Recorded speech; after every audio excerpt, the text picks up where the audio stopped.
Hello friend, welcome to my channel. आज मैं आप लोगों को एक ऐसी कहानी सुनाऊंगी जो आप लोगों को सोचने पर मजबूर कर देगी। बात उन दिनों की है जब देश आज़ाद भी नहीं हुआ था और सब लोग बहुत परेशान थे। आप लोगों ने धर्मपाल जी का नाम तो सुना ही होगा, जो एमडीएच के मालिक हैं। धर्मपाल जी बचपन में पढ़ने में बहुत कमज़ोर थे और उनका मन बिल्कुल भी पढ़ाई में नहीं लगता था। उनका जन्म पाकिस्तान में हुआ था, लेकिन देश के बंटवारे के बाद ये भारत आ गए और अमृतसर में आकर बस गए। उनके पिताजी ने उनको पढ़ाने की बहुत कोशिश की, लेकिन पढ़ाई नहीं की। फिर क्या था, पिताजी ने इन्हें काम पर लगा दिया। 15 साल की उम्र में उन्होंने बहुत सारे काम किए, लेकिन किसी भी काम में उनका मन नहीं लगता था।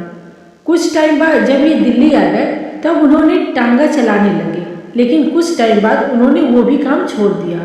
अब उनको समझ में नहीं आ रहा था कि करूँ तो क्या करूँ। जब ये बहुत छोटे थे तो बहुत सारे कामों में से एक काम उन्होंने मसाले बनाने का भी सीखा था। एक दिन की बात है, जब ये दुकान पर मसाला लेने गए तो उन्होंने देखा कि दुकानदार मसाले में बहुत सारी चीज़ें मिलावट कर रहा है। यह सब देखकर उनका मन बहुत ही दुखी हुआ और उन्होंने उसी टाइम सोच लिया कि मैं इसको ऐसा करने से रोकूंगा।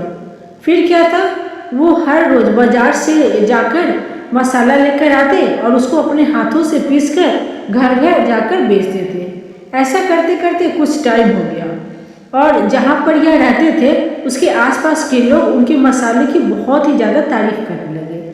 फिर क्या था, उन्होंने अपने काम को और मेहनत से किया और कुछ टाइम बाद उन्होंने मसाला की एक फैक्ट्री खोल दी। हम सब लोग जानते हैं कि एमडीएच बहुत बड़ी मसाले की कंपनी बन गई है और आज दुनिया में धर्मपाल जी को बहुत ही बड़े उद्योगपति माना जाता है। इसीलिए कहा जाता है कि इंसान अपने कर्मों से सब कुछ बदल सकता है।